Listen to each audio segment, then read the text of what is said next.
Barclay, who joins us from our Westminster studio. Mr. Barclay, very good morning to you. And first time we've spoken, so I should say congratulations on the new job. If anyone's going to know, the Brexit Secretary probably will. Reports this morning that there's going to be a TV debate between the Prime Minister and the Leader of the Opposition on Brexit. What do you know? Well, the Prime Minister will be debating with the Leader of the Opposition this afternoon in the House of Commons. She does so on a regular basis.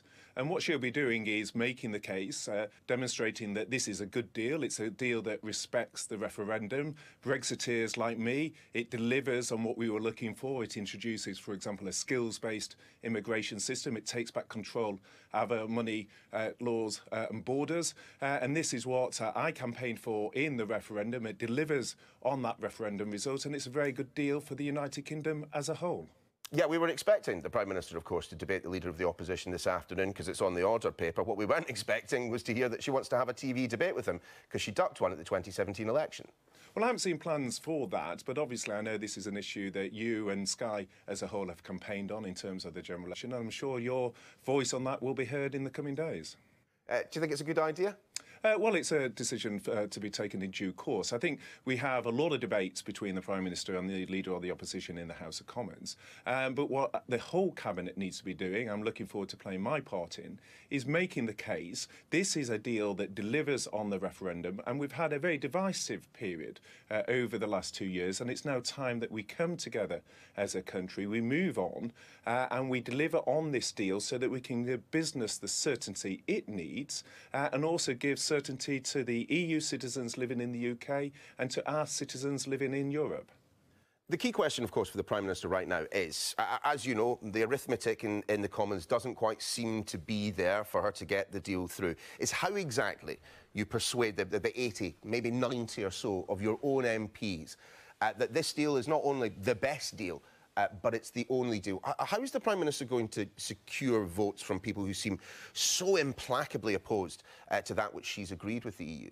Well, you're absolutely right. This is the best deal, and it's also the only deal. And EU leaders have made that clear. It's taken 2 years of tough negotiation to get to this point, with the Prime Minister working day and night to fight. OK, but how are you going to sell it? How are you going to sell it to people who have already stated they would not vote for it in the form in which it's in? Well, some people rushed out with their judgments very quickly. Obviously, it's looking at the withdrawal agreement together with the political declaration. It's a package. We need to make the case. The Cabinet as a whole needs to make the case. I mean, I don't pretend for a minute it's not a challenging task, given where the numbers currently look. But this is a good deal that respects the referendum result, and we need to be clear with parliamentary colleagues as to what the alternative will be, which will be massive uncertainty from either no deal or no Brexit. That's not in the interests of their constituents. It's not in the interest of protecting jobs, of giving certainty to EU citizens in areas like the NHS, where we rely on EU citizens alongside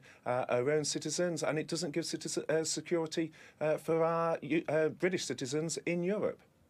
But you absolutely hit the nail on the head there. I mean, what plenty of people are looking for right now is clarity as to what happens if this deal is not agreed to. So simply put, you know, if one of your parliamentary colleagues turns around and says, look, what happens? What happens if the Commons says no to this? What do you respond? Well, we go into uncharted waters and there'll be a huge amount of uncertainty. I mean, I'm sorry, Mr. Barclay, that's surely not enough. We're in uncharted waters. You must have, at the very least, considered the possibility that on a binary vote, yes, no, with the numbers against you as it stands right now, that you might not get the vote. What happens if the Commons says no? Well, clearly the government has been preparing for different scenarios in terms of our no-deal planning, but that's very unattractive in terms of the uncertainty that would give to business, the impact that would have investment on jobs. And what really matters here is thinking about your viewers, their jobs, their security, what the business community of our country needs in terms of its investment decisions.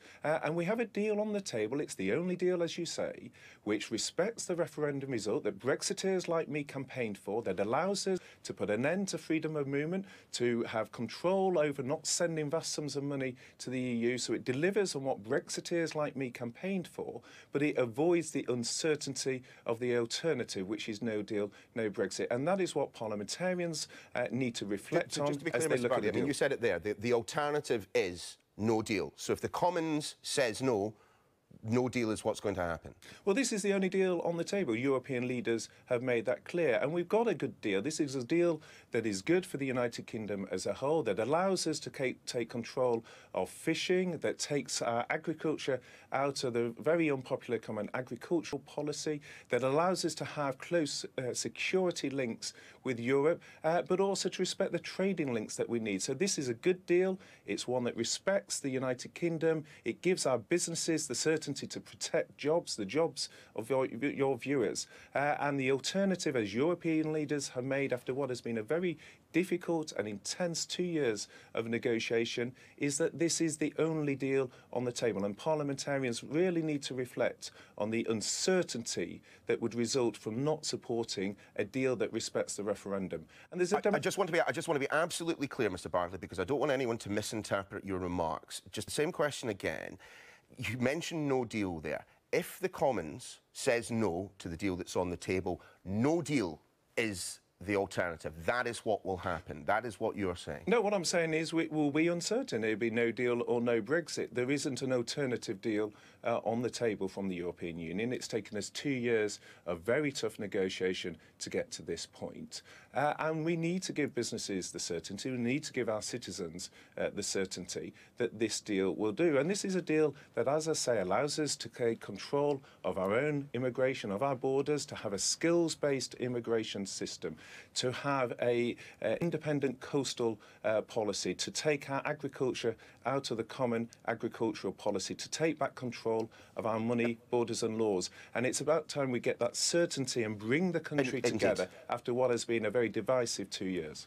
Given that Mrs May, the people that Mrs May really needs to convince more than anyone else are the MPs in the House of Commons. Why is she embarking on this kind of tour around the aisles to try and sell this to the public? In fact, more than that, why is she trying to persuade the public of the merit in this when they don't have a vote on it? Well, I think we need to do both. We need to take the message to the public and also to MPs. But MPs themselves gave this decision to the public. MPs voted to have a referendum to give the public a say. And so it's quite right that we take our case to the public. It was their vote, the biggest democratic decision in our country's history. The people had their say. And I think it's quite right that the people then hear from the Prime Minister on the merits of the deal. It's a deal that delivers on the vote that the people themselves made. The biggest vote in our history in the referendum, and it's right that we make our case to those who voted in it. A busy few weeks ahead for you, no doubt. So many thanks for taking the time to talk to us. Thanks Stephen very much. Barclay, thanks for being with us.